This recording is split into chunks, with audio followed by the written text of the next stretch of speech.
Talking basketball, more specifically NBA basketball. So I'm going to talk about basketball this time around. If my gorgeous purple and gold 2020 Lakers championship shirt here wasn't enough of an indicator to go along with that horrible little jingle I did there. But first, some housekeeping.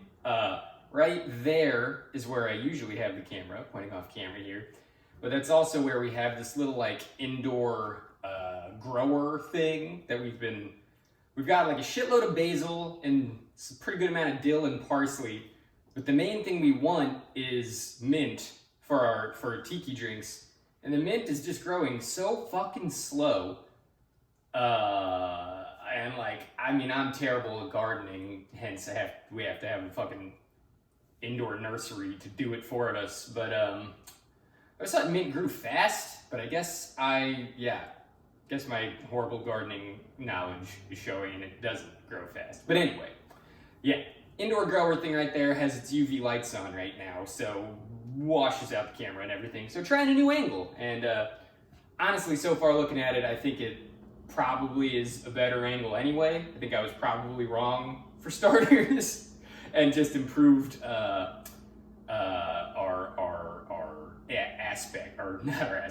vantage point there. But other than that, obviously we got a drink to go over, and today we decided to make margaritas, I think a week or two ago, just because we hadn't dabbled with that yet, and we've always liked them. So we got ingredients to make our own, just like simple margaritas, and then on top of that, one of my buddies I play video games with, guy I've never even met in person. One of my high school friends went to college with him, and then after college we all started playing Overwatch together. So roundabout way to know a guy, and basically we just text each other and chat on games and stuff. But he's a bit of a drinker himself, and he knows someone that has their own like syrup company called Makin' Muddle. So there's my first plug ever. And motherfucker, too nice, sent me some syrups from his friend's syrup company. So as opposed to just like a traditional margarita, we're gonna use this 2-pepper agave syrup and make it a little spicy margarita. So get that up in the screen there. Ooh, so cool.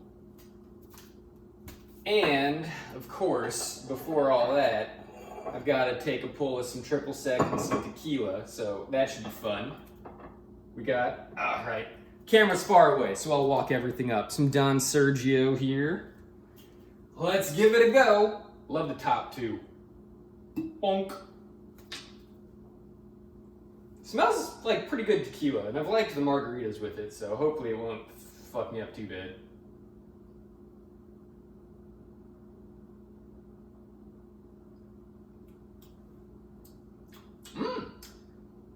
That's actually really fucking good.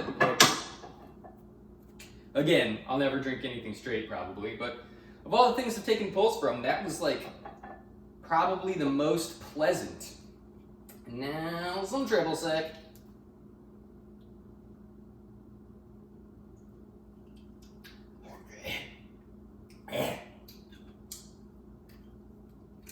It's not strong, but the citrus really fucking yams on you. Okay, so that's the taste testing out of the way. Pull the camera in, mix a drink, start talking some basketball. Okay, first things first, star of the show. 2 ounces of tequila. And actually, the original recipe calls for 2 ounces, but I'm gonna change everything up a little bit since we're adding that pepper stuff. So I'm gonna add a little bit more than 2 ounces of tequila. Yeah, sure, 2.5.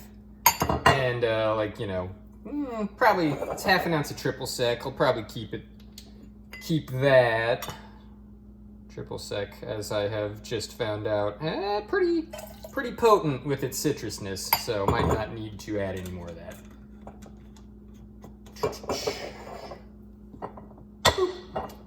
Then it's a half an ounce of simple syrup. I'll keep with the half an ounce of simple syrup as well, and then I'll just add more lime juice, I think. Because that's the one that really brings that margarita punch. Original recipe was 3/4 ounce. We're gonna go full ounce.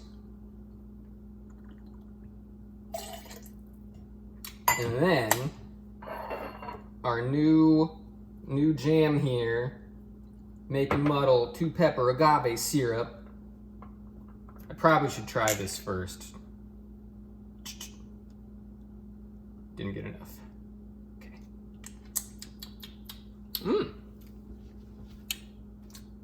Okay. I figured it'd be a little pepperier based on the ingredients. It's like more peppers than agave nectar, but you know, I don't know the ratios, so I fucked that up. But yeah, we probably could have just replaced the simple syrup actually. So I'm gonna go 1/4 of this, I guess, because I don't want to add too much more sweetness. You know what? Maybe just to help balance it out. 2 more little spritzes of lime juice there. Okay, ice it up.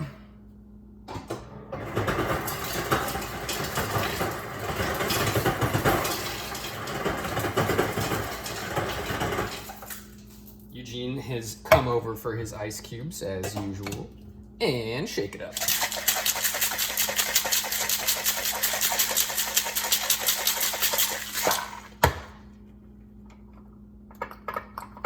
And probably just gonna go grab a regular glass for this guy.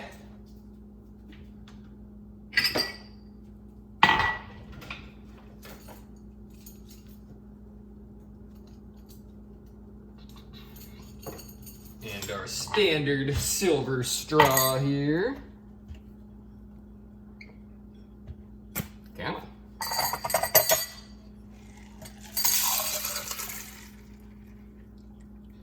Okay.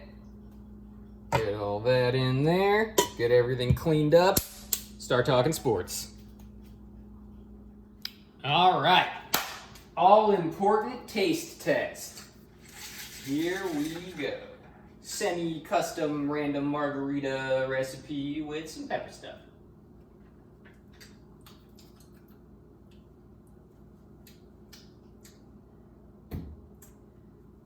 I don't want to sound too cocky, but that is actually, I think, the best margarita I've ever had. Well, back in Kansas City, actually, me and a buddy went to a restaurant that probably doesn't exist anymore and got a pitcher of margs. That was really fucking good. This is on par with that. Oh my god, really good.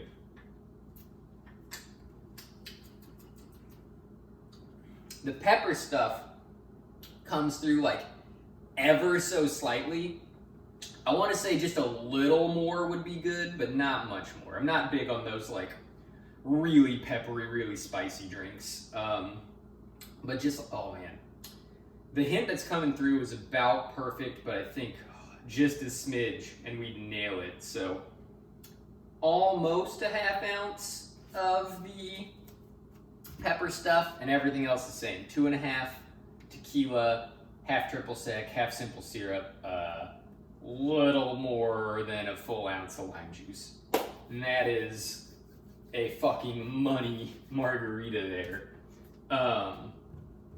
Tier S. That's S tier. That's another fucking S tier drink right there, joining the Planter's Punch. That's awesome. Oh man, can't wait to show the wifey that one. That is, she's gonna like that. But the topic at hand, basketball. So the shirt. Oh, you're a Lakers fan, just like so many more people. How unoriginal, you fucking loser. Well, yes, A, but also B, no, I'm actually a fraud. Because, well, you know, to tell any story, you gotta go back to the beginning. So, grew up in Missouri. Missouri doesn't have a basketball team, so I didn't really care for basketball growing up. I didn't really care for sports at all growing up. I vaguely remember watching like Jordan's Bulls as like a 5 through 8-year-old and like kind of rooting for him just because it was like the cultural phenomenon of the time. And that's about it. after that, I don't think I have like any basketball memories. Like I knew who some players were, like Kobe, Shaq, Tim Duncan, Reggie Miller. Like I knew the big names, but didn't really watch the sport or care.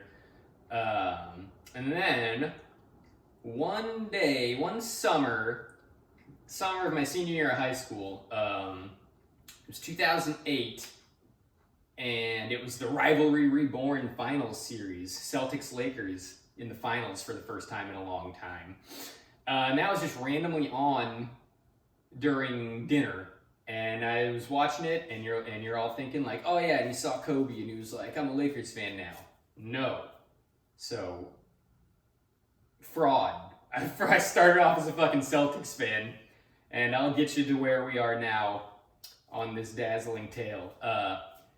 The game was on, random game was on.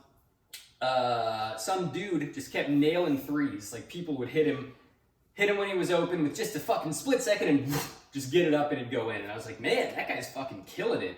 So I just like took an interest because of how they were just finding this dude and he was just jacking threes and fucking draining them all. Ended up being Ray Allen. Love fucking Ray Allen. Still love him. Super cool guy. Yeah, I don't know. Just because of that, I just took interest and was like, I think that guy seems cool. So I did some research, ended up liking him, started rooting for the Celtics. They won. Cool. Yay. Hey, look at that. My first basketball, foray in decades. Like a decade. And look at that. I already had a title under my belt. So then I just like sort of casually watched every now and then and rooted for the Celtics just because I ended up liking Ray Allen. Didn't really fully flourish as a basketball fan. And then let's see, a couple years later, LeBron goes to the Heat. Everybody starts hating on LeBron, and I was like, hey man, I don't know. My minimum knowledge of basketball tells me he, really gave it his all in Cleveland. He never had the right team around him. He was still too young. He still didn't know exactly how to maximize his skill set in his surroundings and stuff and really try to lead a team. So he decided to fucking change the scenery and went and played with his buddy, D. Wade, who had won a championship. I didn't think there was much wrong with that. So I became a LeBron fan all of a sudden too. And now anybody that knows anything about basketball has picked up why I'm wearing the Lakers shirt. But, yeah, became a LeBron fan just because I felt he was getting undue hate. And then I also still like the Celtics at the time. So like the Heat playing the Celtics in the playoffs, I was just like, hey, whoever wins, that's cool. The Heat won, they go to the finals. LeBron kind of fucking chokes, just didn't have it, just wasn't mentally there yet, and the Heat lose to the Dallas Mavericks. And honestly, I'm fine with that loss. Everybody gets into these like greatest of all time GOAT debates, and LeBron's loss in 2011 against the Mavericks, like that disqualifies him from ever being even considered a good basketball player. Like, I don't know. If you guys want to fucking waste time arguing about that, go ahead. I'd rather just, watch and enjoy the sport. But anyway, that loss, I'm cool with it because Dirk deserves a fucking ring and he got it. So like, I'm just happy for Dirk and Jason Kidd. He got a ring in that one. Any other notables? Tyson Chandler. A lot of cool dudes got a ring on that team. And I think they were really deserving of it. And Dirk went Super Saiyan and they fucking outplayed the new Big Three Heat. That's reality. Boom. Anyway, was it the next year? No. Ray was still on the Celtics the next season. Same thing happens, but the Heat are better. They've had time to congeal and really feel each other out, and they're just a really, really fucking good team that year. I think it went 7, and LeBron went God mode and beat the Celtics to go to the finals. And they played the Thunder, who had their baby Big Three at the time. All future MVPs, fucking what picks? Durant, Harden, and Westbrook. And I think, what was it? Yeah, it was just a 5-game series. The Heat lost the first game. then just really asserted their dominance. Like, Westbrook and Durant played really fucking well, but the Heat just, older players had a mental edge, and it really showed that series. And I was like, whoa, cool, I got to see LeBron win a title too. This is amazing. I got to see Ray win a title. I got to see LeBron win a title. This is amazing. Next season, Ray joins the Heat, and it's just like, well, now I don't like the Celtics anymore because, again, I'm a fraud. I don't have any real allegiances. Now I'm just a fucking LeBron Heat fan. Let's see what they can do together. They're dominant again, make the finals, and, like, my dreams fucking come true. That season, the beginning of that season when the Heat signed Ray Allen, I was like, if Ray hits, like, a game-winning shot in the finals, I'm gonna fucking come, man. I'm just gonna lose my shit. And it basically fucking happened. Game 6, Heat were gonna lose. LeBron hits a clutch three. They come back down. LeBron misses. Scramble for the rebound. Bosh gets it. Tip out to Allen in the corner. Allen puts it up. Bang! Mike Breen signature call. Fucking bang! Wasn't for the win, but ties it in Game 6. Heat win in overtime. Game 7. Heat win again. Heat win. 2 titles in a row for LeBron. And, like, oh man, just knowing that, like, my 2 favorite players had one of the greatest, like, moments in basketball history together to push it to Game 7 and win a title. Oh, that was so fucking awesome. And yeah, so basically, Ray, next year they run it back. They lose to Spurs, really fucking good Spurs team again. In 5, they didn't put up much of a fight. Wade was old. Bosh didn't have it. They just couldn't do it. Spurs, really, Popovich, man, the guy's a beast. Spurs and Popovich really had their number that year. Ray retires. I'm now just basically solely a LeBron fan. LeBron jets to Cleveland to try to keep his promise and get him a title. So I follow LeBron to Cleveland.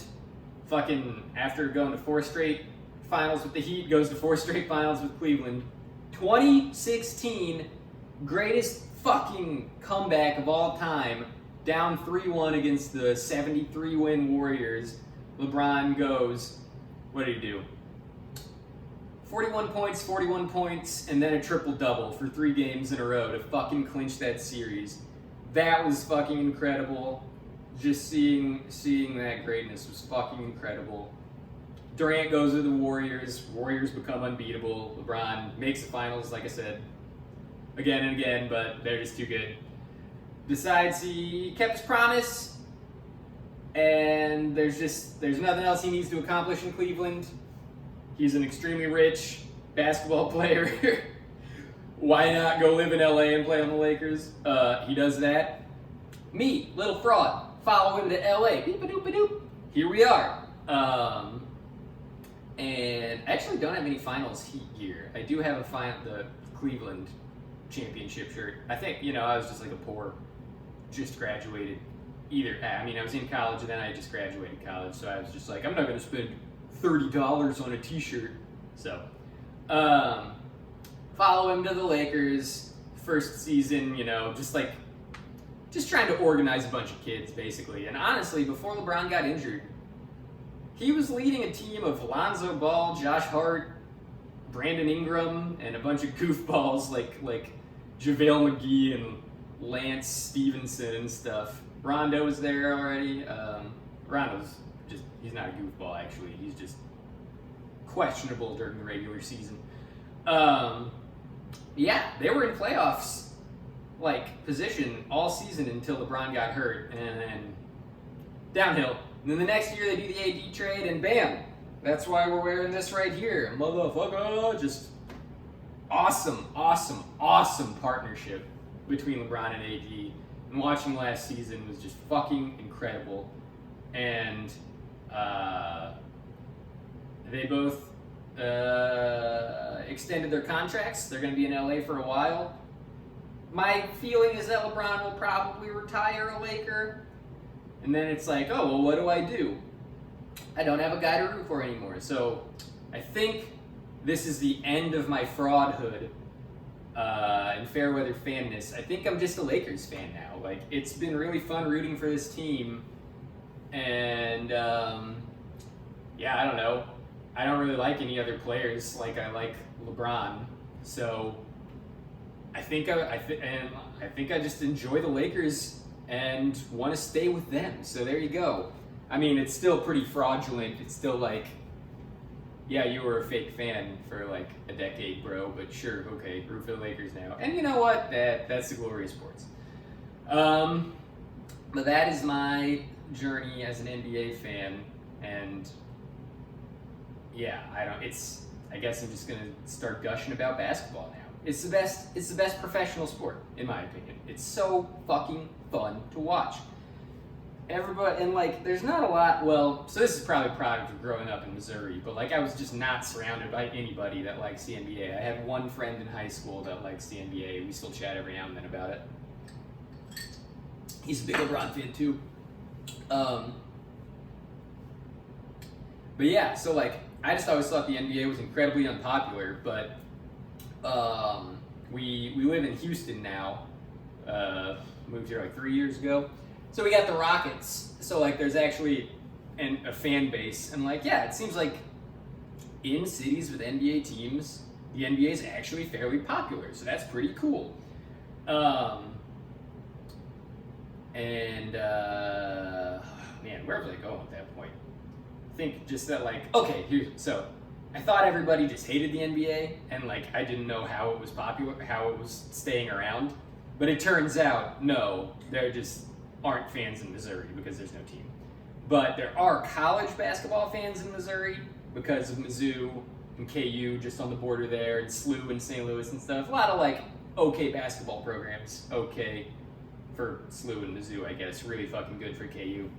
And everybody's like, how can you like NBA basketball? It's such garbage. College basketball is so much more fun because they aren't paid. They're just in it for the spirit and stuff. NBA players are just like sellouts. And I just, like, what the fuck?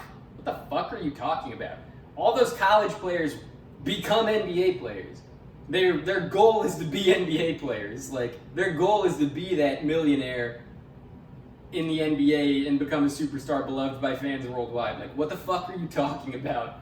That college is better when they're all aspiring to be the thing you hate, apparently. And people are like my brother one time was like, I don't know, man, college basketball just seems like faster. It seems more fun.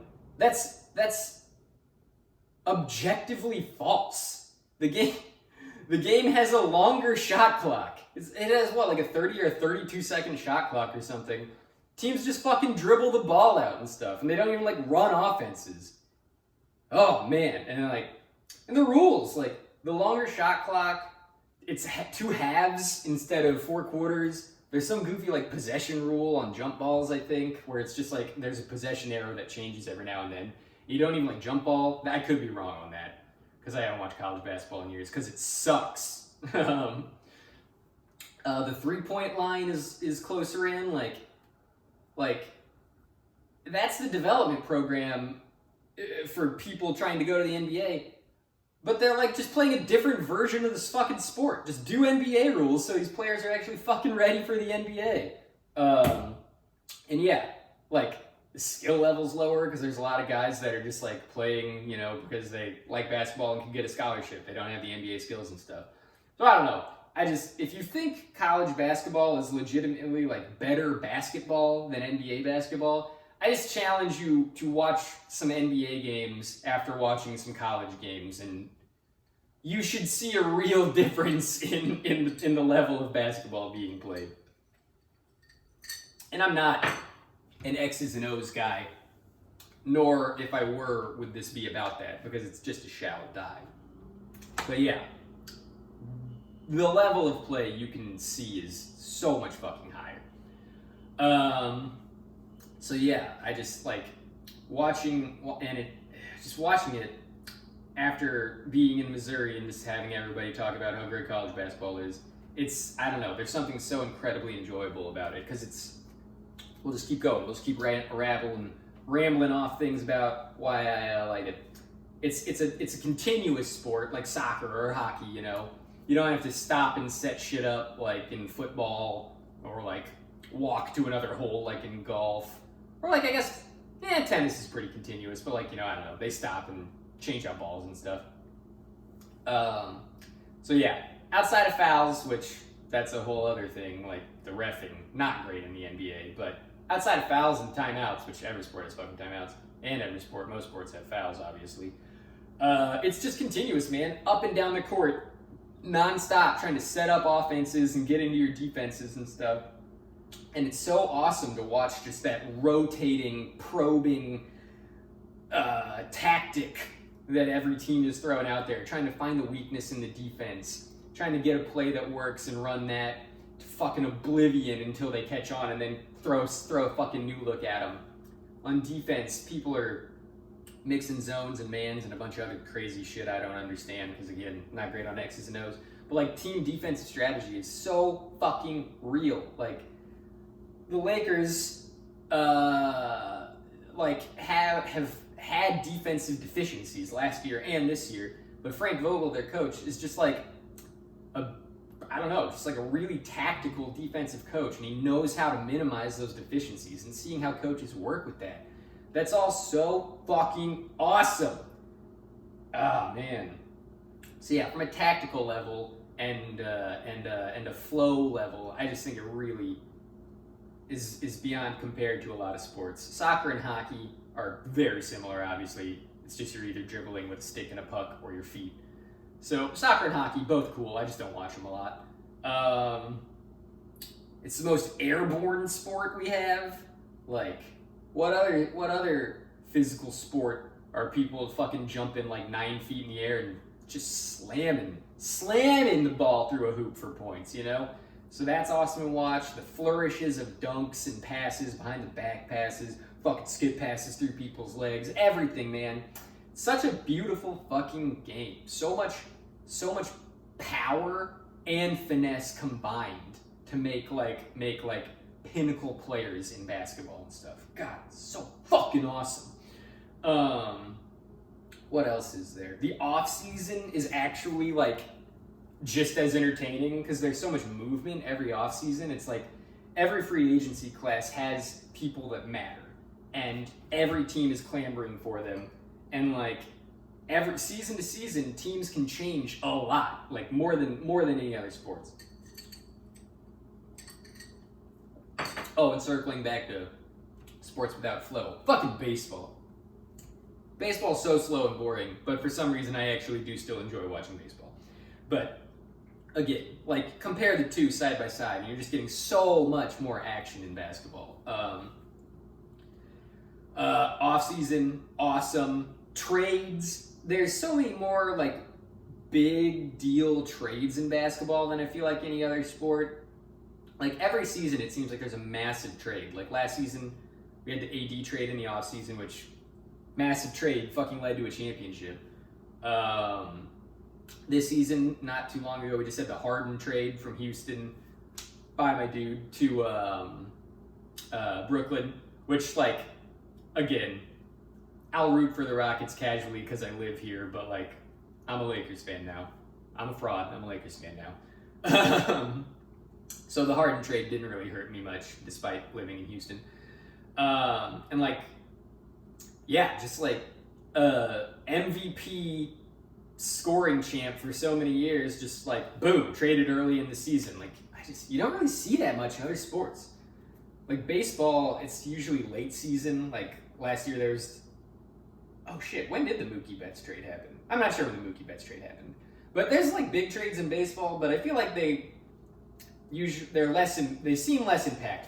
I don't know. I'm gonna sound like a dumbass here because A, I don't know when the Mookie Betts trade happened, and B, the Dodgers won the World Series after that trade, so it was clearly impactful. But again, I'm just gushing about basketball here. So the trades seem a lot more epic in basketball than in a lot of other sports. I suppose baseball, just in my mind, seems to have maybe somewhat close big trades sometimes.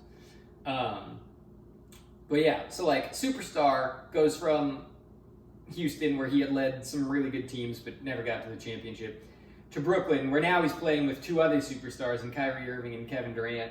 But like, okay, so that seems unstoppable, right? But no, because there's so many fucking facets to basketball that like the Nets didn't have a ton of depth or defensive ability, and to get Harden, they had to trade away what depth and defensive ability they have. So now they're just like a fucking glass cannon where they can score and score and score and score and score and have this amazing offense. But even bad teams can score pretty well against their really bad defense.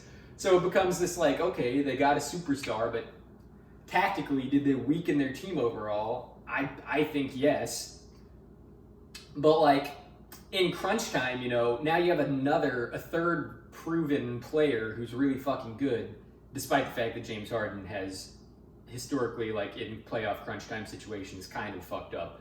But he's still a really proven player. Like I said, MVP, scoring champions multiple times, almost beat the fucking 73-win Warriors. So, yeah, say what you will about Harden, but he's a fucking good player.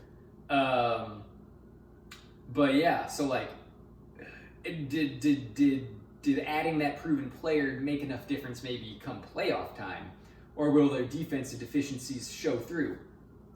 So many moving wheels and stuff. It's so fucking awesome. Me personally, I think they'll lose in the playoffs. I think, I mean, they're not done making moves yet. We'll see who they can grab around like the trade deadline and buyout market and stuff. Which, again, other big things, you know, the buyout market and the trade deadline, always excitement around there in basketball. So like, just so many facets to the game and fun shit about the game. But as it stands, I think they just are too depth and defense deficient to win a title. So I think they'll make playoffs and maybe lose to the 76ers or something.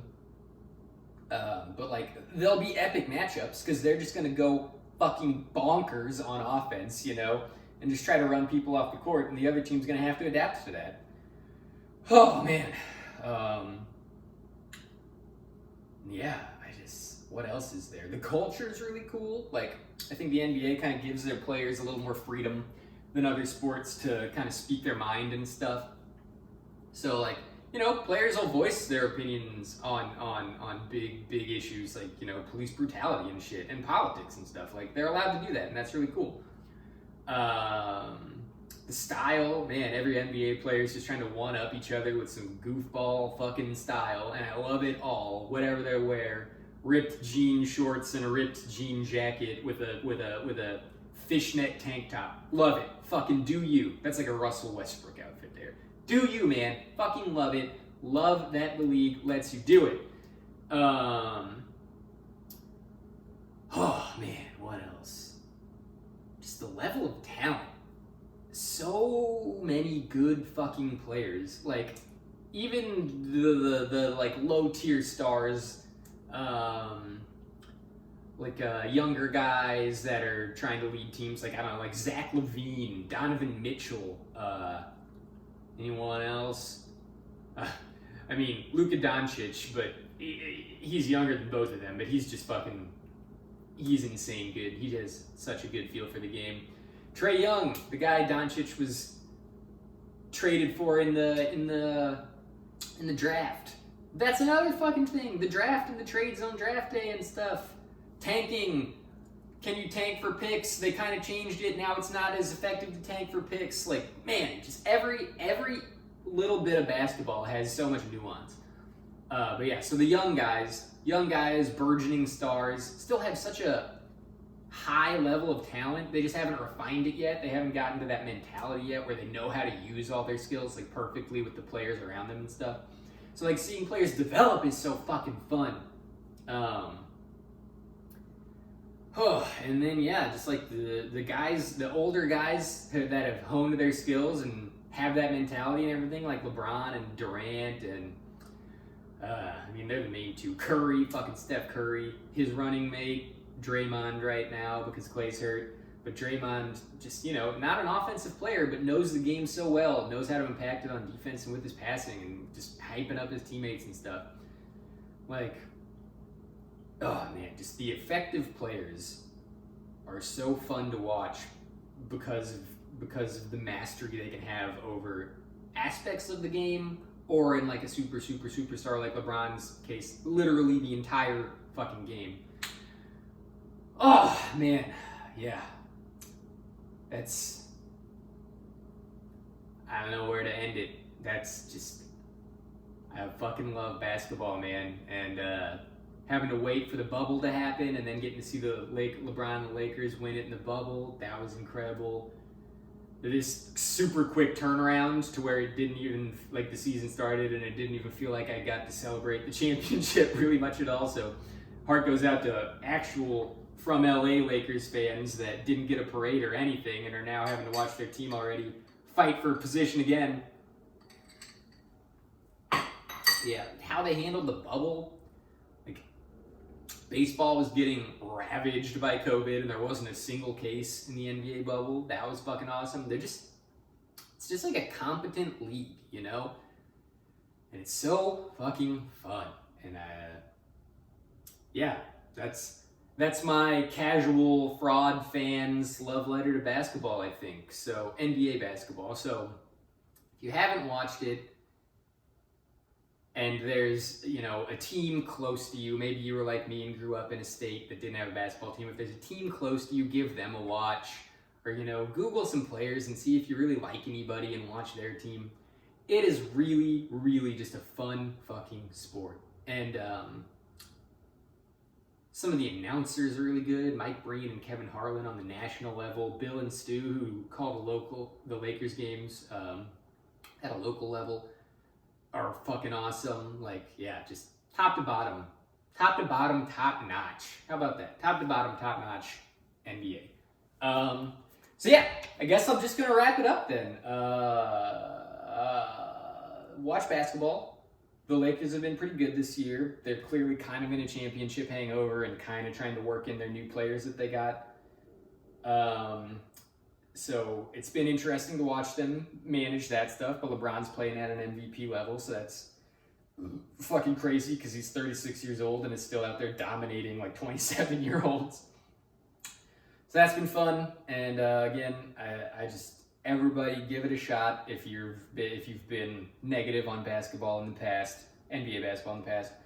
And to my buddy who sent me the Make and Muddle 2-pepper agave syrup. Dude, thank you so much. It enhanced this margarita more than I really thought it would. And we've got another one here called 7 syrup, which kind of sounds like a spicy, simple syrup, basically. We got sugarcane, brown sugar, pilancholo sugar, so that's interesting. Not sure what that is. Mace, it's got fucking mace in it. Cool. Cinnamon, ginger, cloves, star anise. I know what that is because of Food Wars. Bam. Allspice and cardamom. So I thought that sounded like a good thing to throw in a tiki drink, probably. Like do a drink that has Demerara syrup and replace that with this, and it would give it like a spicy kick. So probably try that sometime. Hopefully it'll be just as good. Margarita S tier. Everybody have an S tier day.